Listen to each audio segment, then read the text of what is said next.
Tekana umunezero ntangere vyo gusubira kubana namwe banywanyi mukurikira ibiganiro n'amakuru tubagezaho kuri imbonesha kure ya Hejuru TV. No mwanya w'ayandi makuru agezweho, murabimenyereye ko tubatoreza vyinshi biba biriko biravugwa mu ngingo zigiye zitandukanye zafatiwe abenegihugu, amatangazo agenewe abenegihugu, inkuru zivugwa muri politike, agateka kazina muntu, ubutungane, umutekano, ibivugwa mu kibano, bitangazwa n'abategetsi hamwe n'ibikorwa nabo. Twababwiye ko muri aya makuru tuza kubagezaho ingingo yafatiwe igisagara ca Bujumbura n'abakibamwo. Vyinshi rero bigiye bitandukanye binyura ku mbuga ngurukana bumenyi n'ibimenyesha makuru, navyo tubigarukako, tutibagiye kandi n'ayandi makuru menshi duhabwa n'amasoko yacu dufise irya nino mu nzego no mu bice bitandukanye bigize igihugu c'u Burundi. Ayo yose turayabategurira mukayaronka. Reka tubaramutse kandi tubahe ikaze mwe mudukurikiye muri mu bice bigiye bitandukanye mu gisagara ca Bujumbura. Aya makuru rero ntazi kubacikwa, abari mu bindi bice bigize Uburundi, bari mu bihugu bihana imbibe n'Uburundi, abari ku mugabane wa Afurika no ku yindi migabane ya kure, mwese turabahaye ikaze. I Bujumbura ukaba uzi ko udafise akazi canke ico ukora kiboneka, nta burenganzira ufise bwo gupanga inzu, ndetse bisa naho wirukanwe. Ivyo rero tukaba tubisanga mw'itangazo rya buramatari w'intara ya Bujumbura Desire Nsengiyumva yashize ahabona kuri uyu wa mbere igenekezo rya 3 Ruheshi 2024. Buramatari Desire akaba yamenyesheje abapangisha amazu muri komine Mutimbuzi n'abandi bose ko bibujijwe gupangisha inzu n'umuntu atakazi agira canke igikorwa kiboneka afise akorayo. Rero akaba yabishikirije mu ntumbero yo kurwanya amatati yaduka hagati y'upangishijwe n'uwapanze, kandi ku ntumbero yo kurwanya abantu gutanga amakori nk'uko tubisanga muri iryo tangazo. Gusa tubibutse ko ku munsi w'ejo ku mugoroba muri zone Cibitoke abantu benshi bari bafashwe, ndetse n'amazu yakaba yariko arasakwa bikomeye. Iyo ngingo rero ikaba ije n'ubundi akurikira izindi zafashwe nyuma yo gutera amagrenade mu gisagara ca Bujumbura. Turaza kubagezaho rero ibiri muri iryo tangazo ryasohowe n'ibiro vya buramatari, kugira ngo buri munyabujumbura wese amenye ibigiye gukurikira. Hari inkuru rero y'umubabaro tugiye kubagezaho mu buryo bw'imfunyapfunya. Ni inkuru y'umubabaro ku mushingamateka Manirambona Prosper yahejeje kwitaba Imana ku bitaro vya Giko, aho yariko aravurirwa. Yahitanywe n'isanganya ry'imodoka yari arimwo ryabereye aho bita kwa Ngendanzi muri komine Bukeye. Tukabamenyesha kandi ko n'umupolisi bari kumwe nawe nyene yitavye Imana. Umushoferi akaba yariko aravurirwa ku bitaro vya Giko komine Bukeye. Tukaba rero duhojeje n'imiryango yabuze. Ni inkuru rero irambuye tuza kugarukako kuri urwo urupfu rw'umushingamateka Manirambona Prosper hamwe n'umupolisi bari kumwe. Iyi ni Hejuru TV. Reka tugaruke kuri ya ngingo yagaragaye mu itangazo ry'ibiro vya buramatari. Iryo tangazo rigira riti: tangazo ku bapangisha amazu muri komine Mutimbuzi. Buramatari w'intara ya Bujumbura aramenyesheje abenegihugu bo muri komine Mutimbuzi bafise amazu yo gupangisha ko bibujije guhereza inzu umuntu atakazi canke igikorwa kizwi asanzwe arangura, mu ntumbero kandi yo kurwanya amatati yaduka hagati y'uwapangishije n'uwamupangiye, no kurwanya abahunga gutanga ikori. Bisabwe ko uwapangishije n'uwupangiye bisansumisha ku mukuru wa zone. Abajejwe intwaro n'umutekano basabwe gufasha mu iyubahirizwa rya rino tangazo. Bigiriwe mw'isare ku itariki ya 3 kwezi kwa gatandatu 2024. Buramatari w'intara ya Bujumbura Engineer Nsengiyumva Desire niwe yashize umukono hamwe n'ikidodo kuri iryo tangazo. Ibi rero vyakurikiwe n'amajambo menshi y'abenegihugu canke muri commentaire zabo. Hari uwagize ati: ibintu vyafashe iyindi ntambwe, uwisumamwo bagomba bamwomore bamuhora kubura akazi. Ngo hari benshi basatira buturaka baronse ubwo aribwo bwose bahuye nabwo, kandi Imana ikabashoboza bakaronka ico umuryango ufungura. Hari undi yagize ati: ariko ivyo nivyo muri Mutimbuzi gusa, ku makomine tuzi yagize Bujumbura rurare mbona bafise matrikire bama mu matati yo kutariha. Ivyo rero araragiriza ko n'abari mu nzego z'umutekano nabo batariha amazu. Mbega akazi canke ico ukora babimenya gute? Uyu munsi urakora ejo ntukore, naho vyoba amatati ntazohera kuko nabo yita ko bafise akazi, bigoranye ko nabo bagira ico baronka. Oyayaya mbe basha ngo hari aho uba ufise akazi ariko amafaranga akabura, ngaho ho bizoca bigenda gute? Ico kibazo rero abantu bariko bibaza kubera iryo tangazo ryafashwe ku mvo z'umutekano. Umvise rero ko hari ingingo ishobora gukora kuri benshi ko atawuzosubira gupangisha umuntu atagira akazi canke adakora ikintu kizwi. Muri make bamwe bakaba bagiye kuduga kuko n'ubundi no umushikiranganji wa mbere Jacques Ndirakobuca yigeze kubitangaza ati niba udashoboye kuba mu gisagara ca Bujumbura duga uje kurima iyo wavuye. Niko rero vyoba vyifashe mu gisagara ca Bujumbura n'izo ngingo. Reka rero tubandanirize mu yandi makuru.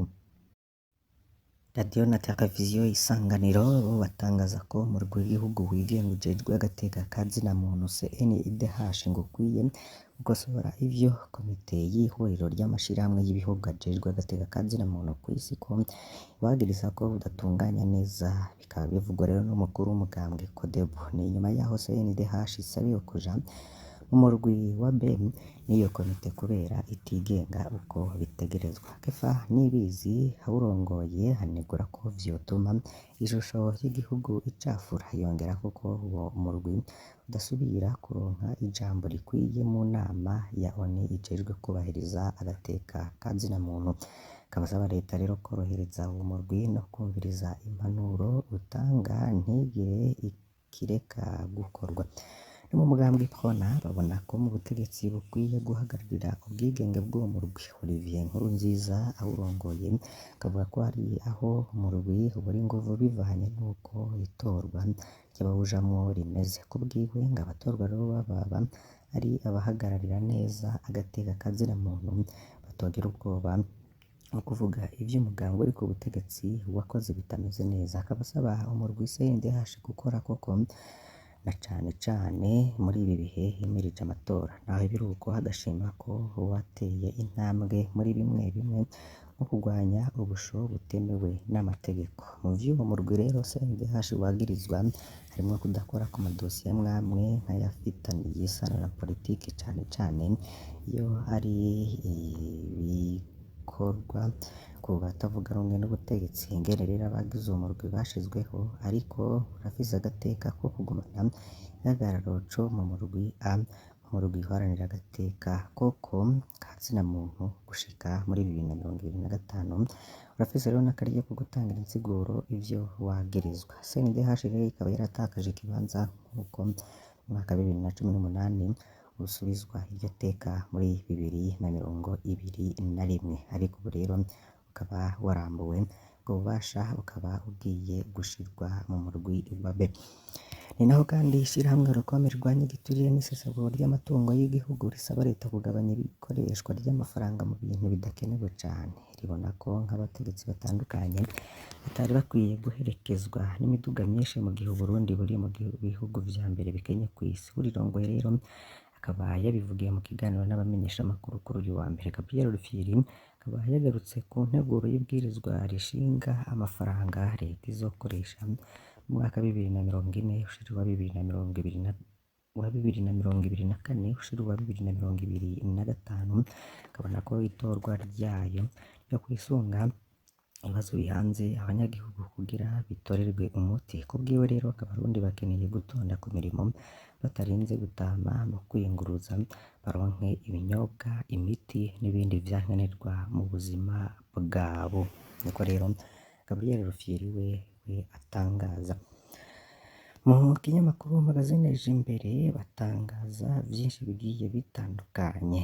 Hari abagize bati ibikoresho vyo kubakwa ikibanza co kwiyirukirako canke piste d'athlétisme no gushira mu musezero w'ikizungu muri stade Intwari yafashwe n'umuriro ariko abajejwe umutekano baje kuzimya ata vyinshi birononekara. Abavyiboneye rero bavuga ko umuriro wafashe ivyo bikoresho bigizwe n'ibipinepine bisyeye nk'isaha 6 z'umurango zo kuri uyu wa kane Ruheshi 2024, wari waravuye ku bucafu bwaturiwe aho bariko bategura ikibanza kizoberamwo ihayanishwagurisha, ikazotangwa rero kuri uyu w'icenda Ruheshi 2024. Uriko rirakurikiranira hafi y'inyubako y'ico kibuga c'umupira w'amaguru Stade Intwari, humuriza abarundi ko ata vyinshi vyononekaye kandi ko ibikorwa bitazohagarara kuko bafise ivyo bazoba bakoresha. Nayo rero abari bahari bakemeza ko abajejwe umutekano batabaye hamaze gusha hafi ca gatatu c'ibikoresho vyari muri ico kibanza, ariko birumvikana ko ari uruhombo rukomeye cane. Mu ntara ya Bubanza bahabara bariko barasubizwa iwabo muri komine Mitakataka kuva ku wa 23 Rusama 2024. Abajejwe intwaro bari mw'isekeza ryo gusohora abana bitazwi n'amategeko nk'uko urongoye zone Mitakataka bivuga ko umugore yapanze inzu wenyene baca bamurungika iwabo kuko uyo aba ariko akora ibikorwa vy'ihungabanya ingo. Akagira ati kubera ko abaza gukora mu mirima y'imiceri bava mu mihingo myinshi aho gusubira muhira baca bizanira abagore bibanira bakabana bidaciye mu mategeko, ivyo navyo rero birahungabanya umutekano w'ingo. Akamenyesha kandi ko tanguriye ku mitumba 2 Gahongore na Mitakataka, ariko n'iyindi mitumba ikaba ngo izoshikirwa. Murakurikire kandi rero ko leta yatanze n'ikiringo ntabanduka co gusubiza imishahara yanyurujwe. Abakozi ba leta bose rero ngo baronse imishahara biciye mu busuma busabwa kuba bayisubije kugeza ku wa mbere Mukakaro 2024. Bazovyirengagiza bazoyakwa ku nguvu bongere bacibwe n'ihadabu ringana n'ayo mafaranga nyene. Ivyo rero nivyemejwe n'inama nshikiranganji mu nama yabaye kuwa 30 Rusama 2024 Gitega, irongowe n'umukuru w'igihugu Evariste Ndayishimiye. Siyo ngingo muyakiriye mute? Gira ico ushikiriza muri komande yaho.